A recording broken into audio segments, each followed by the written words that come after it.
아내가 바람이 나서 이혼하게 되는 억울한 심정을 아시는지 모르겠습니다. 아마 경험해본 분들만 아실 겁니다.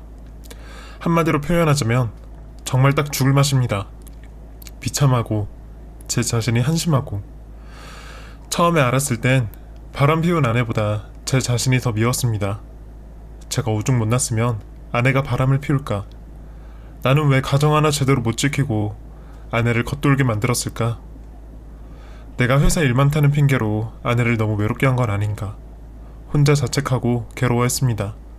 그런데 다 까발려놓고 보니 제가 잘못한 것도 없고 제가 자책할 일도 없더라고요. 바람 피우는 인간들은 아무리 잘해줘도 바람이 나서 돌아다닌다는 것을 전철을 보면서 너무나 확실히 알게 되었습니다.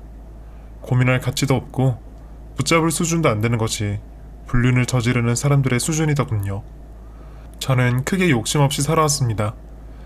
제 유일한 꿈은 내 집 마련하는 것과 딸하고 3명 단란한 가정을 꾸리고 한평생 화목하게 사는 것, 그것뿐이었습니다. 그런 저의 소박한 꿈을 10수년을 넘게 살아온 아내는 화려한 바람으로 처참히 뭉개버렸습니다.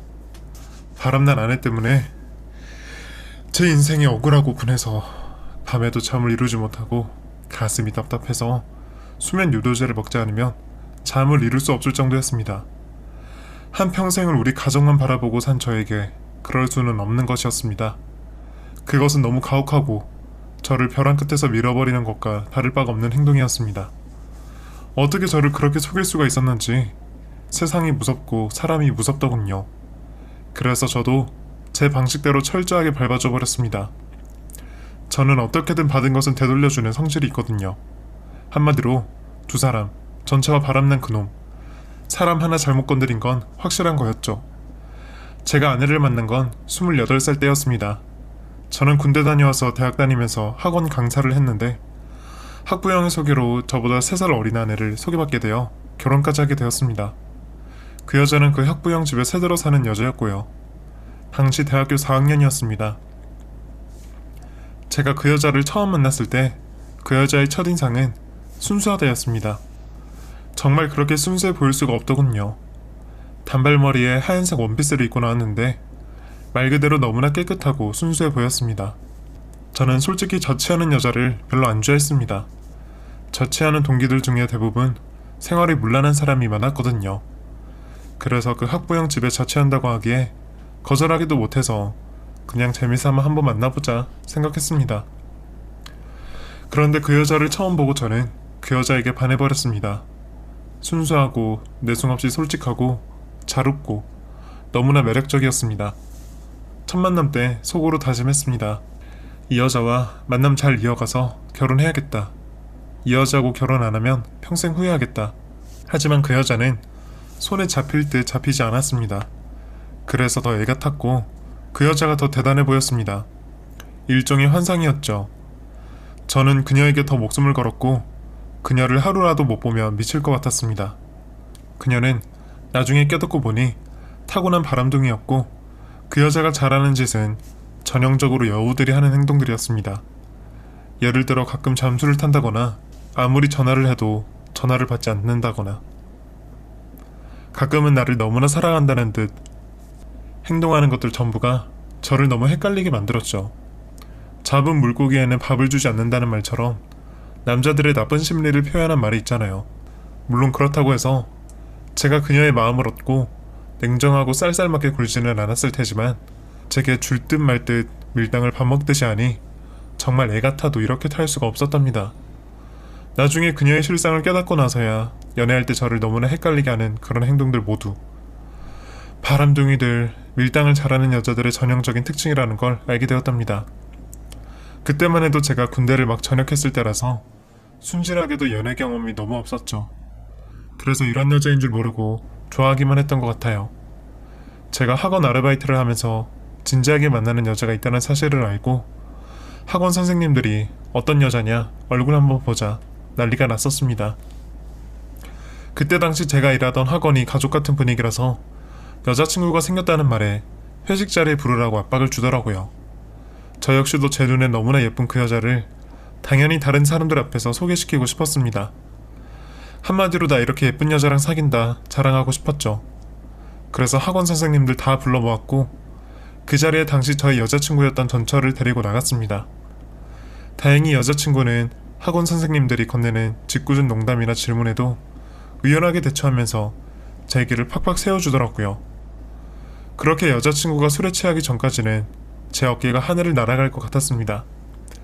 다들 술 좋아하는 사람들이라 우리는 횟집 방에 앉아서 술을 마시기 시작했고 술자리는 꽤 길게 이어졌습니다. 다들 은근히 취했지만 제일 취한 사람은 그 여자였습니다. 사람들이 주는 술을 그대로 다 받아 마시더니 어느 순간부터 엄청 취해 있더라고요. 그렇게 다 안 받아 마셔도 되는데 왜 그렇게 많이 마셨냐 하니 오빠 동료분들이잖아. 오빠 동료분들이 주시는 술을 어떻게 거절해. 오빠 얼굴에 먹칠하는 거지. 말을 그렇게 하는데 정말 사랑스러워 죽겠더라고요. 그냥 술 취해서 아무 소리나 짓거린 건데 그때는 눈에 콩깍지가 씌어서 아무 소리나 다 좋게 들렸던 겁니다. 그 여자가 저 때문에 술을 많이 마신 것 같아서 제가 너무 미안할 지경이었죠. 제 옆에 앉아있던 그 여자는 술이 취해서 화장실을 갔다 오더니 저와 다른 선생님 사이에 자리를 잡고 앉았고 엄청 취했는지 몸을 거의 못 가누면서 옆에 앉아있는 남자 선생님 다리에 손을 올렸습니다. 제가 너무 당황해서 뭐하냐고 정신 차리라고 했더니 이번에는 아예 그 선생님 다리에 머리를 베고 누워버리더라고요. 저는 같이 일하시는 선생님한테 너무 미안해서 어쩔 줄 몰라 하고 있는데 그 선생님은 별로 불쾌해하는 것 같지 않았습니다. 그냥 아무렇지도 않게 많이 취하셨나봐 라고만 하고 말더라고요. 지금 그런 모습을 보았다면 하나를 보면 열을 안다고 어떤 인간인지 알아차리고 바로 헤어졌겠지만 그때는 순진해서 그걸 몰랐습니다. 돌이켜보면 그때 그 남자 선생님은 우리 학원에서 가장 잘생긴 외모로 학생들에게 인기가 많았는데요. 다시 생각해보니 아내가 그때 그 남자 선생님의 허벅지에 손을 올린 게 우연은 아닐 거라고 확신합니다. 하지만 그때는 아내를 너무 사랑했고 또 그런 낌새를 전혀 눈치채지 못했기에 아내가 그저 술이 취해서 내 허벅지인 줄 알고 다른 선생님 허벅지를 만졌나 보다, 술 때문에 정신이 없나 보다 생각하고 대수롭지 않게 넘어갔죠. 대신에 아내 술버릇이 그냥 아무 남자한테 기대는 것인 줄만 알고 다음부터는 아예 그런 술자리를 일체 만들지 않았습니다. 그리고 가능한 나 없는 자리에서 술 마시지 말라고 당부까지 했었죠. 그랬더니 그 여자는 또 다소곳하게 제 말을 따라주었습니다.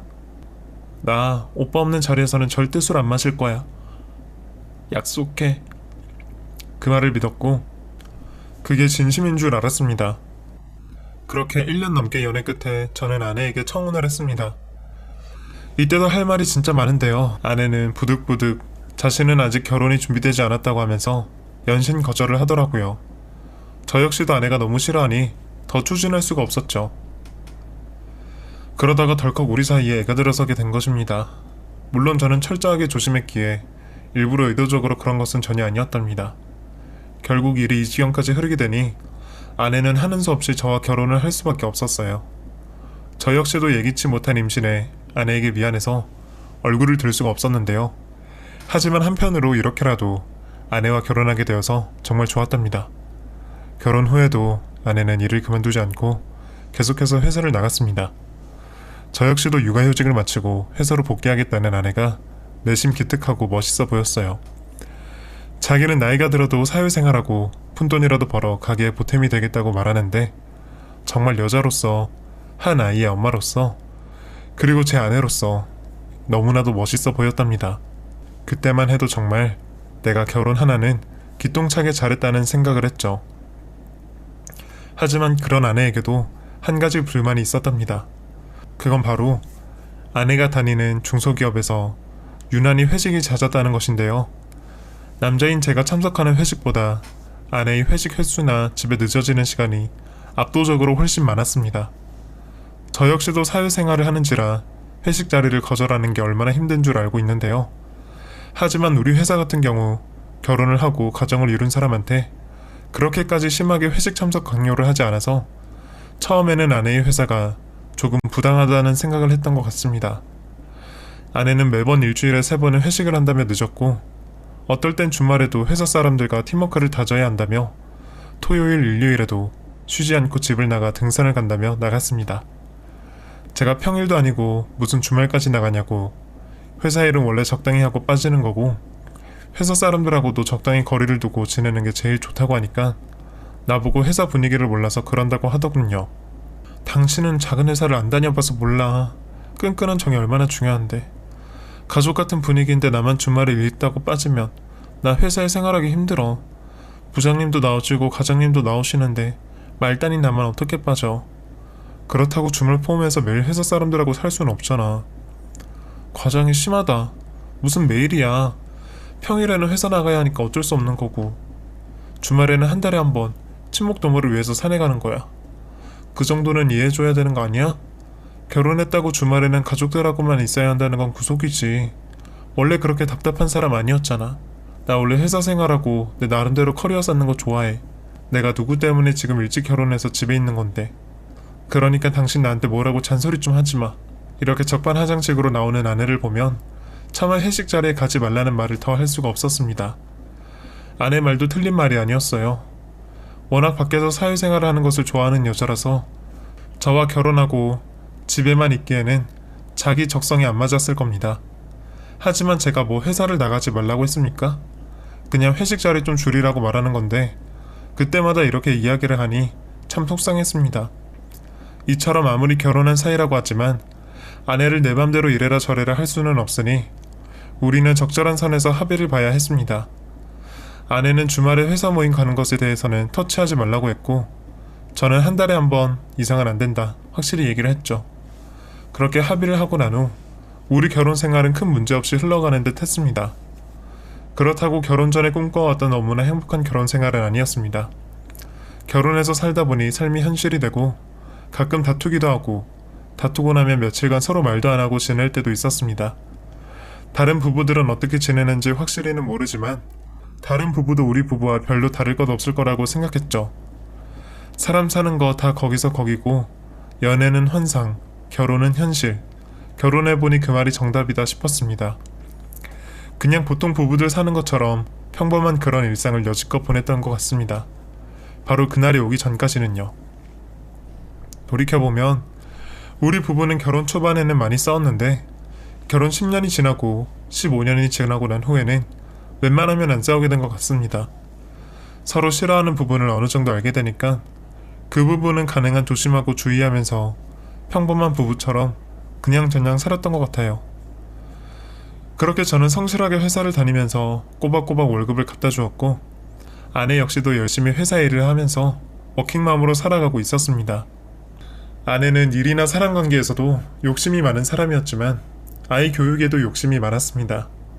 어릴 때부터 문화센터니 몬텐소리니 데리고 다니면서 아이 두뇌 개발을 위해서 신경을 썼고 조금 컸을 때는 아이 스포츠며 영재 교육이며 엄청 신경을 쓰더라고요. 우리 아이가 다른 애들한테 뒤처지는 건 싫다면서요. 그러면서도 주말에 회사 모임이 있을 때는 또 칼같이 모임에 참석했습니다. 그때는 당연히 제가 아내 대신 아이 뒷바라지를 해야 했고요. 워낙 평일에 아이 교육 문제에 관심을 가지고 지극정성으로 잘 챙기던 아내라서 주말에 아내가 회사 모임으로 밖에 나갈 때는 별다른 불만 없이 제가 딸아이를 케어했어요. 저는 그런 생활에 만족했고 우리 가족은 그렇게 나름의 행복을 찾아가면서 오래오래 함께 살아갈 줄 알았습니다. 그러던 어느 날 그 모든 공든탑이 하루아침에 부서져 버리는 사건이 발생하게 되었답니다. 저랑 중학교 때부터 아주 친한 친구 중에 사업을 하는 친구가 한 명 있는데요. 오랜만에 만난 그 친구로부터 떠올리기도 싫은 그 이야기를 듣게 되었죠. 그 사업하는 친구는 일이 잘 안 풀리거나 머리가 복잡할 때면 등산을 가곤 했습니다. 멀리는 못 가고 늘 북한산 등반을 하곤 했는데 하루는 그 친구가 평소같이 북한산 등반을 하고 내려와서 허기를 채울 겸 도토리 묵집으로 들어갔는데 거기서 제 아내와 닮은 사람을 본 것 같다고 하더군요. 저 얼핏 지나가면서 본 거라 내가 잘못 본 걸 수도 있는데 재수씨가 맞는 것 같아. 재수씨 머리 길잖아. 뒤로 머리 묶고 다니고. 하도 본 지가 오래돼서 얼굴이 가물가물하긴 한데 맞는 것 같더라고. 그런데 말인데 재석아 일단 오해하지 말고 들어봐. 혹시 재수씨 남자 있냐?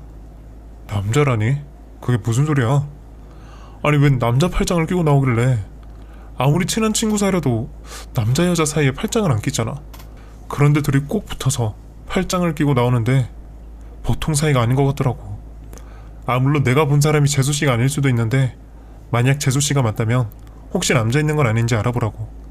재수씨가 맞는지 확실한 건 아니니까 알아보라고 얘기해주는 거야. 확실하지도 않은 걸 너한테 말했다가 괜히 문제 만들까봐 말 안 하려고 했는데 너하고 나하고 본 세월이 얼마냐. 사실 우리 와이프가 바람이 한 번 났었거든. 뭐 재수씨가? 그래 임마, 내가 이혼할 거 아니라서 말은 안 했는데 정말 그거 사람 미칠 노릇이더라. 그런데 내가 와이프 바람난 거 잡으면서 느낀 게 뭔지 아냐? 하루라도 빨리 알았으면 좋았겠다 싶더라. 끝까지 가기 전에 작은 불씨였을 때 껐으면 좋았겠다 싶더라고. 솔직히 나는 그 불을 너무 늦게 발견한 거야. 그거 끈다고 고생 좀 했지. 애들이 엄마 없으면 안 될 것 같아서 억지로 참고 살긴 하는데 예전 같지가 않아. 예전에는 정말 아내를 사랑한 줄 알았거든. 그런데 이제 더 이상은 아니야. 봐도 아무런 감흥이 없고 정이 안 가. 물론 와이프는 그 뒤로 잘해보려고 노력은 하지. 그런데 그조차도 꼴보기 싫어. 나중에 애들만 크고 나면 이혼할 거야. 나도 바람 못 피워서 안 피우는 거 아닌데 애들이 있고 가정 있는 여자가 양심도 없이 다른 남자를 만나고 잠자리를 같이 했다는 게 정말 용서가 안 돼.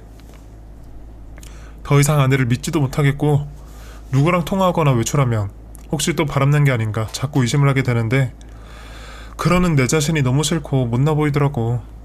애 고등학교 졸업할 때까지 딱 5년 남았어. 5년만 내 인생 없다고 생각하고 살면 돼. 그 후로는 나도 내 인생 살 거야. 그랬구나. 그런데 재수씨도 네가 이혼할 거라는 거 알고 있는 거야? 당연히 모르지. 영원히 자기하고 같이 살 거라고 생각하고 있을걸? 내가 절대 자기를 못 떠난다고 생각하고 있더라고. 그런데 그건 어디까지나 그 여자 착각이고 내 생각은 달라. 나는 그 여자하고 이혼할 거야. 와이프가 내 뒤통수 쳤으니 나도 와이프 뒤통수 제대로 한번 쳐줘야지. 완전히 믿고 있을 때 뒤통수 맞는 기분이 어떤지 자기도 알아야 돼. 내가 이렇게 경험을 해봤으니까 너한테 얘기해주는 거야. 이런 얘기하는 거 정말 쉽지 않아. 아마 다른 친구였다면 내가 얘기 못했을 거다. 아까 내가 말했듯이 확실한 건 아니니까 모든 건 알아보고 해. 내가 네 가정 깨려고 이런 말 하는 것도 아니고 더 깊어지기 전에 빨리 부를 거야. 그나마 가정을 유지할 수 있을 것 같아서 말해주는 거야. 그 얘기를 듣기 전까지만 해도 저는 아내에 대해 일말의 의심도 하지 않았습니다. 사실 처음 친구 이야기를 들었을 때도 그냥 아내랑 비슷한 사람이겠거니 라는 생각이 더 컸지 그다지 심각하게 받아들이진 않았던 것 같습니다. 아무래도 아내가 주말마다 산으로 회사 모임을 간다고 하니 그냥 친한 직장 동료와의 사이를 오해했다고 처음에는 생각했어요. 이렇게 생각한 이유는 일단 제 주변에 바람났다는 사람을 본 적이 없고 사랑하는 내 아내가 나를 두고 바람이 날 거라는 건 감히 상상도 못한 일이었으니까요. 하지만 그럼에도 제 속을 아는지 모르는지 아내는 여전히 회식도 많고 주말에 항상 회사 모임으로 집을 비웠는데요. 하지만 그거야 오래전부터 늘 그랬으니 그러려니 생각했습니다. 그런데 친구로부터 그 얘기를 듣고 한번 자세히 아내의 행동을 곰곰이 살펴보니 아내 행동 중에 이상한 구석이 많이 보이더군요. 그러고 보니 언젠가부터 부부관계도 눈에 띄게 줄었고 그것도 제가 먼저 나서거나 하더라도 그리 즐거운 느낌이 아니었습니다. 제가 먼저 손을 내밀면 마지못해 하는 수준이었습니다. 전화기를 들고 왜 그렇게 카톡을 주고받았는지 주말에 회사 사람들이랑 등산을 간다고 나가면서 들어오면 땀냄새가 나기는커녕 왜 그렇게 향긋한 비누 냄새 같은 것이 났는지 집에 들어오면 바로 씻고 옷부터 갈아입는 것과 아파트에서 헬스장이 있는데 굳이 다른 헬스장을 끊어서 몇 시간씩 운동하고 들어오는 것도 이상하다 생각했는데 지금에서야 왜 그랬는지 그제야 알겠더군요. 아기가 딱딱 들어맞았어요. 저도 이러고 싶지 않았는데 친구의 말에 하루가 다르게 아내가 의심되더라고요.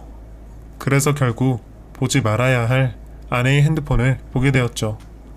평소에도 자신의 사생활 터치하는 것을 극도로 싫어했던 아내였기에 제가 몰래 아내의 핸드폰 내용을 본 적이 십수년의 결혼기간 동안 손에 꼽을 정도였어요. 하지만 아내가 자주 쓰는 비밀번호를 모르는 것도 아니었고 또 평소 패턴도 단순하게 설정해 두어서 맘만 먹으면 쉽게 언제든지 핸드폰을 볼 수 있었죠. 그런데 이상한 건 아내 전화기를 몰래 살펴봐도 통화 목록이나 카톡에서는 전혀 이상한 흔적이 보이지 않았다는 것이었습니다. 며칠간 전엔 아내가 전화기를 두고 씻으러 들어갔을 때 아내 전화기를 몰래 비밀번호를 풀고 살펴봤는데 정말 그런 불륜의 정황이 의심되는 문자나 카톡이 1도 없었어요. 혹시 몰라 전화 목록도 뒤져보았는데 그저 회사 과장님, 부장님과 친한 여자친구, 장모님과의 통화 내역이 전부였죠. 즉, 의심갈 만한 그런 게 핸드폰에 하나도 없었어요. 그러니 제가 점점 미쳐가나 내가 과대망상인가 싶을 정도로 가방을 뒤지고 전화기 뒤지고 하는 내가 이상해 보였습니다. 그래서 처음에는 내가 잘못 생각했나 보다. 아무러면 그렇지, 내 아내가 어떤 여자인데 그렇게 안도하면서 친구가 잘못 본 것이라고 그저 안심했던 것 같습니다. 하지만 마음속 한켠에서는 혹시 그래도 뭐가 있는 거 아닌가? 라는 의심의 불씨도 조금씩 자라나고 있었는데요. 그렇게 처음 친구에게 아내의 불륜에 의심된다는 이야기를 듣게 된 지 어언 2달이 흘렀습니다. 다시 한번 그 친구에게서 연락이 왔고 다짜고짜 제게 핸드폰으로 사진 몇 장 보내줄 테니 재수씨 맞냐고 확인 좀 하라고 하더라고요. 놀란 마음을 진정시키고 핸드폰 메시지를 확인해보니 그건 다름 아닌 제 아내가 확실히 맞았습니다. 아내는 다른 남자와 팔짱을 끼고 걸어가다가 어떤 남자와 차를 타고 가는 모습이었는데요. 순간 머리가 핑 돌고 속에서 열불이 올라오더라고요. 이 사진 어디서 찍었어? 재수씨 맞긴 한 거지? 맞아. 얼굴은 잘 안 보이는데 와이프 맞아. 이 옷 와이프가 자주 입는 옷이야. 나한테 이런 얘기까지 전해서 미안하다. 일단 진정하고 들어봐. 사실 이 사진 모텔 앞에서 찍었어. 북한산 아래 모텔이 있는데 내가 하산하면서 우연히 발견해서 몰래 찍었어. 확실히 아무리 생각해도 재수씨가 맞는 것 같더라고. 친구의 이야기를 들은 순간 아내의 바람이 내 과대망상이 아니라 사실이라는 확신이 들었고 어떻게든 이 두 년놈을 잡아야겠다 싶었죠. 저는 혼자서 해결하려고 하다가 혼자서는 감당이 안 될 것 같아서 창피함을 무릅쓰고 친구한테 부탁했습니다. 너 재수씨 바람난 거 어떻게 잡았냐? 내가 지금 너무 당황스러워서 어떻게 해야 할지 모르겠어서 그러는데 네가 나 좀 도와주라. 섣불리 혼자 움직였다가 그 여우 같은 여자에게 내가 오히려 당할 것 같아서 그래. 그러니 너한테 한 수 배우자. 아무래도 먼저 경험한 사람이 나보다 낫겠지. 내가 별로 좋은 거 가르쳐주는 것 같진 않은데 일단 살든 헤어지든 먼저 그 현장을 잡아야 돼. 무조건 사진을 찍든 아니면 직접적으로 바람을 핀다는 말을 녹음해서라도 확실한 증거부터 먼저 확보하고 그 다음에 나중 일을 생각하는 거야. 그리고 이때부터는 모든 게 전적으로 너의 선택에 달려있긴 한데 두 사람을 족치고 사회에서 매장시키거나 여기에 더해 소송을 할 수도 있고 아니면 아이 때문에 나처럼 그냥 마음 한켠에 묻어두고 용서해주는 거지. 하여튼 이건 나중 문제고 일단 무조건 빼도 박도 못할 증거부터 잡는 게 제일 중요해. 너 지금 재수씨 전화기 볼 수 있냐? 볼 수는 있는데 지금까지 와이프 샤워할 때마다 뒤져봤는데 아무것도 안 보이더라. 그때 네 얘기 듣고 나서 계속 열심히 살펴봤거든? 아무것도 없어. 일부러 다 지운 거겠지? 재수씨 생각보다 철두철미하네. 보통 사람들은 지운다고 지워도 제대로 못 지우고 증거를 남기거나 아니면 둘이 같이 했던 추억을 다 지우고 싶지 않아서 몇 개는 남겨두는 경우가 많은데 재수씨는 아예 다 지웠나 보네. 하지만 이렇게 철두철미해도 다 잡을 방법이 있지. 너 혹시 스파이 앱이라고 들어봤냐? 그거 재수씨 핸드폰이랑 네 핸드폰에 몰래 깔면 재수씨가 누구랑 통화하는지 어떤 문자를 주고받는지 네 핸드폰으로 실시간으로 다 볼 수 있어. 하지만 너 그거 보기 전에는 마음 단단히 먹어. 정말 뒷목잡게 될 거야. 나도 내 와이프가 상간남이랑 나눈 문자, 카톡 내용이 아직도 머릿속에서 지워지지가 않는다. 그냥 막연히 상상만 하는 거하고 둘이 실제로 대화하거나 문자 주고받는 거 보면 완전 이성을 잃을 수가 있어. 그러니 그거 보더라도 절대 흥분하면 안 돼. 알겠지? 걱정하지 마. 이미 네가 보낸 사진 보고 받을 만한 충격은 다 받았어. 그래, 두 년놈들 애정 표현 있는 문자 보면 내 눈깔이 뒤집어지겠지. 근데 정신 똑바로 차리고 있을 거야. 그래, 잘 생각했어.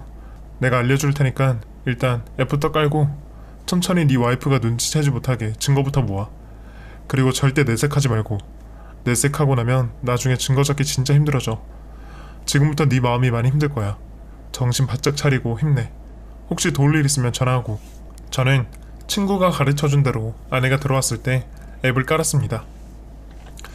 그리고 친구가 설명해준 대로 아내가 전화통화를 할 때마다 전화를 엿듣고 문자를 확인했는데 정말 기가 막히고 코가 막히는 일이었습니다. 저는 아내가 바람을 핀 것이 사실이라는 것을 확인하게 된 것도 놀라웠지만 이런 기능이 있다는 것에 더 놀랐습니다. 정말 신세계가 따로 없더군요. 문자는 물론 전화까지 엿들을 수 있으니 한편으로는 세상 정말 무섭다라는 생각도 들었습니다. 문자 내용을 통해 제 나름대로 유추해본 결과 아내가 만나는 사람은 회사 상사였습니다. 둘이 각자 집이 있고 집에 배우자가 있지만 두 사람은 거의 부부 같더군요.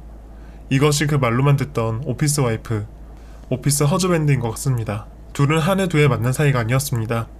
꽤 오래 두 사람의 불륜이 이어졌고 두 사람 다 집에는 회사 사람들과 등산을 간다고 하고 늘 두 사람이 산 밑에서 만났습니다.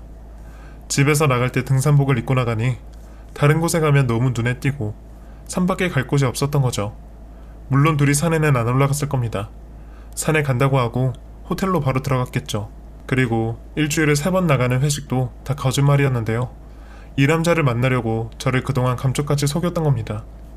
둘은 주말뿐만 아니라 회사에서도 서로 문자를 주고받으면서 은밀한 대화를 이어갔고 문자를 주고받고 난 후에는 누가 먼저랄 것도 없이 오늘 집에 이대로 들어가야 되냐는 둥, 놀러가고 싶다는 둥 난리를 치더라고요. 그리고 보고 있기나 뜨거운 문자도 주고받는데 내가 이런 여자를 지금껏 와이프라고 생각하다니 같이 살아온 세월이 너무 아까웠습니다. 제게 연애 때 꼬리치던 모습을 똑같이 그 남자에게 하는데 정말 돌릴 수만 있다면 과거로 시간을 돌리고 싶었습니다. 같은 인간으로도 안 보이더라고요. 제가 아내를 캐기 시작하고 2주 후 아내는 또 회사 사람들과 정기 등산 모임을 간다고 하더라고요. 그래서 제가 모른 척 물었습니다. 등산 모임 그만 가면 안 돼? 당신 산 타는 것도 별로 안 좋아하고 걷는 것도 별로 안 좋아하잖아. 그런데 그 모임을 그렇게 꼬박꼬박 나가야 되는 거야? 나도 지겨워 죽겠어. 나도 정말 나가기 싫어. 그런데 어쩌겠어. 이렇게 밖에서 모임하는 것도 회사 생활의 연장이라는데 다른 사람 다 참석하는데 나만 빠질 수는 없잖아. 다른 사람들은 가정도 없어? 매번 그렇게 나와도 되는 거야? 그런데 갑자기 왜 그래? 왜 그렇게 궁금한 게 많고 꼬치꼬치 캐물어? 나 회사 생활하는 것만 해도 지겨워 죽겠는데 왜 당신까지 나를 피곤하게 만들어? 이게 그렇게 중요한 일이야? 어차피 나가야 되는 거면 기분 좋게 나가면 되지. 왜 그렇게 눈치를 줘? 내가 뭐다 혼자 잘 먹고 잘 살자고 이러는 거야? 당신 회사 다니는 거 힘들어 보여서 그래. 그냥 회사 그만둬. 솔직히 당신이 안 벌어도 우리 먹고 살 수 있어. 어떻게 먹고 살아? 밥만 먹는다고 먹고 사는 거야? 능력 없어서 돈 못 벌면 모를까. 능력 있고 일할 수 있는데 일을 왜 쉬어? 말도 안 되는 소리 하지 마. 나 나갔다 올 테니까 애 밥이나 잘 챙겨줘. 밖에서 뭐 시켜 먹던가. 그래, 알았어. 잘 다녀와. 뻔뻔하게 불륜남이랑 만나러 가는 와중에 제게 적반하장식으로 화를 내더라고요. 그 거만한 태도도 오늘이 마지막이라는 것을 모르는가 보더라고요.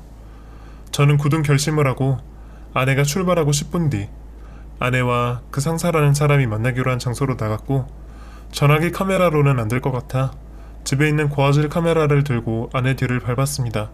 친구 말대로 둘은 벌건 대낮에 모텔로 들어갔고 꽤 오랜 시간을 머문 뒤 둘은 밖으로 나오더군요. 증거를 잡기 위해 모텔 앞을 지키고 있으면서 오만 가지 생각이 다 들더라고요.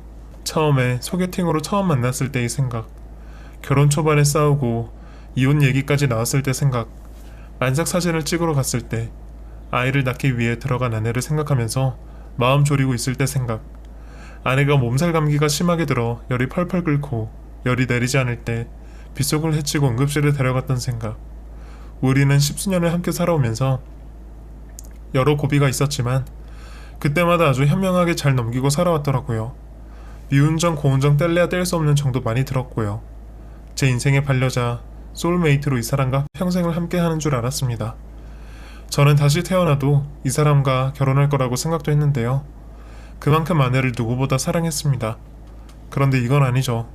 어떻게 사람을 속여도 이렇게까지 속일 수 있는지 용서가 되지 않았습니다.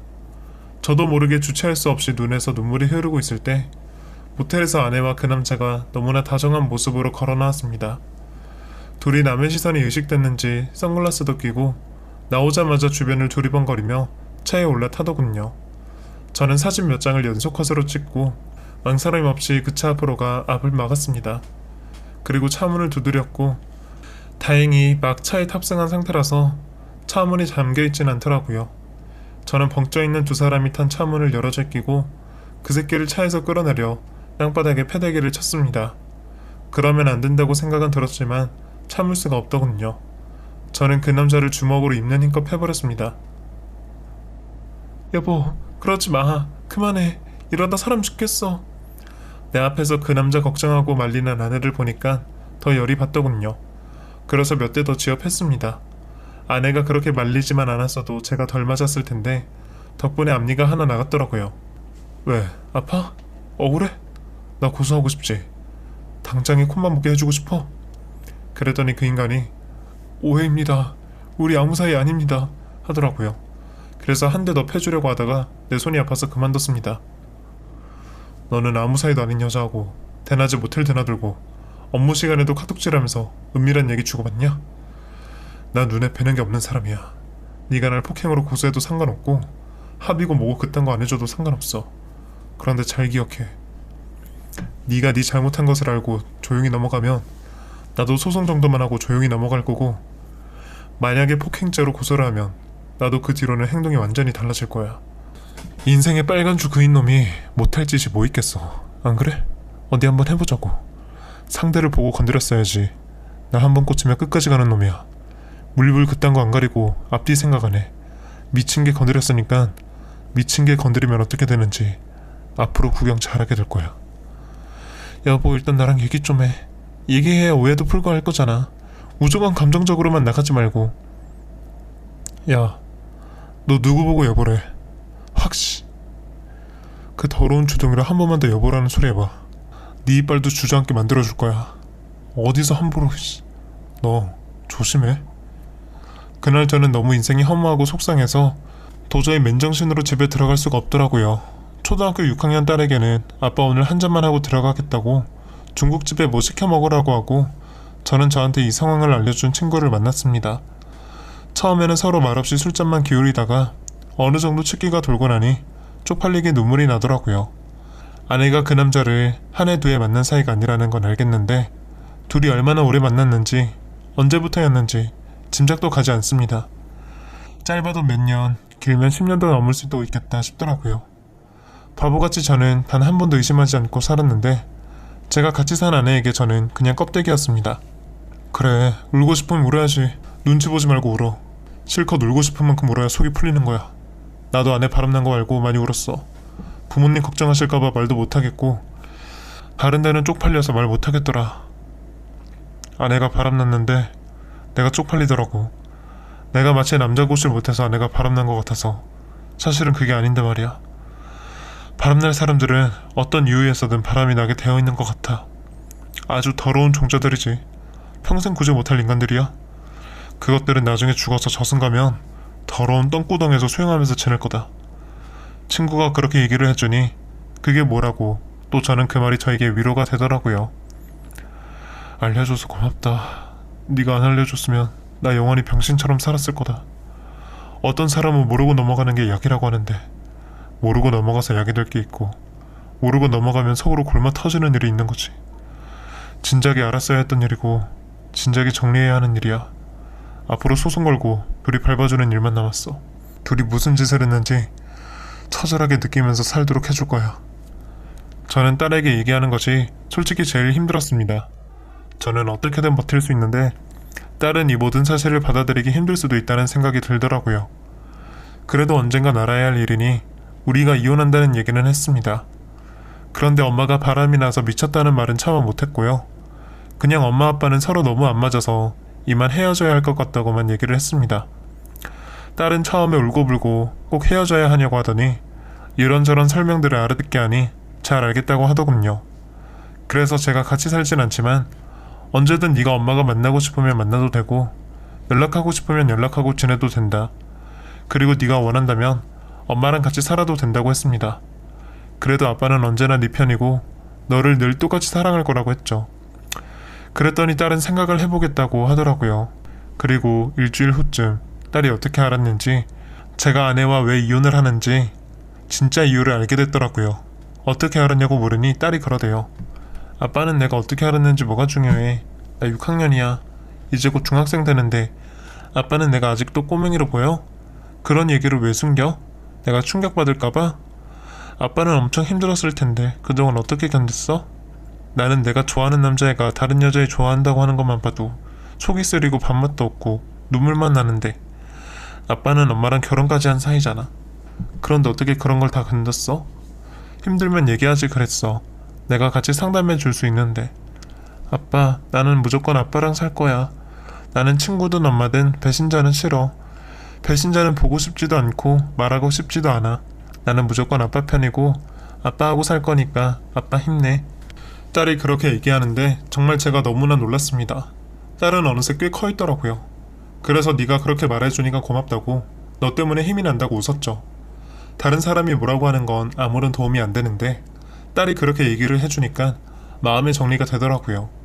원래도 이혼하려고 했지만 딸하고 얘기하고 나서 저는 아내에 대한 감정은 완전히 접어버렸습니다. 그리고 며칠 뒤 저는 소송을 준비하고 있는데 아내 회사에서 난리가 났더군요. 아내가 만나는 그 상사 부인이라는 여자가 회사에 찾아와 한바탕 난리를 벌인 모양이더라고요. 안 그래도 제가 때를 봐서 그 상간남 부인에게도 불륜 사실을 말해줄 생각이었는데요. 하지만 어떻게 알게 되었는지는 몰라도 어느 날 상사 부인과 그 부인의 동생 둘이 찾아와서 아내를 회사 사람들 앞에서 개패듯이 팼다고 합니다. 소문에 들리는 바에 의하면 그 상사 와이프가 한때 일진이었다는 소문이 있던데 보는 사람이 혀를 내두를 정도로 난리를 치고 온 모양이었습니다.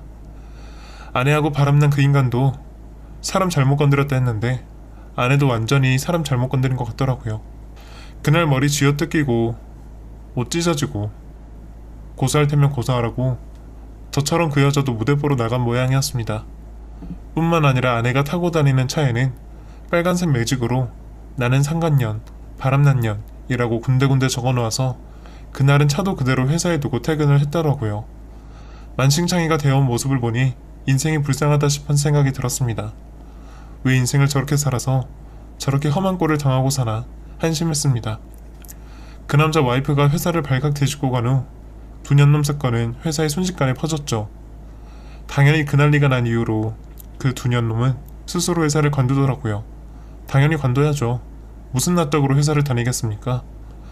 아내 나이 40대 중반인데 그때 회사 그만두고 다시 취직하려면 쉽지 않을 거고요. 그 인간 나이는 50인 걸로 알고 있는데 중소기업에서 일하던 사람 나이 50에 그만두면 누가 받아주겠습니까? 완전히 개털 인생 된 거죠. 저는 아내와 이혼하고 난 후 아직 결혼할 마음은 없습니다. 앞으로 영원히 결혼 안 하고 살 수도 있고요. 그런데 5년이 지난 지금 연애는 하고 있습니다. 그래서 솔직히 외롭다는 생각은 안 들고요. 딸도 그동안 잘 버텨주고 공부 열심히 해주어서 꽤 공부 잘하는 고3을 보내고 있습니다. 전처가 가끔 연락 옵니다. 제가 결혼 안 하고 있으니 자기한테 미련이 남아서 그러는 줄 알고 착각하더라고요. 그래서 제가 여자친구랑 데이트하는 사진 몇 장 보내줬습니다. 꿈 깨라고요. 세상 여자들 다 사라져도 너하고는 두 번 다시 만날 일 없다고요. 이혼하고 사는 것이 아주 힘든 건 줄 알았는데 생각보다 그렇지도 않더라고요. 나름 살만한 인생을 살고 있고 앞으로도 잘 살 수 있을 것 같습니다.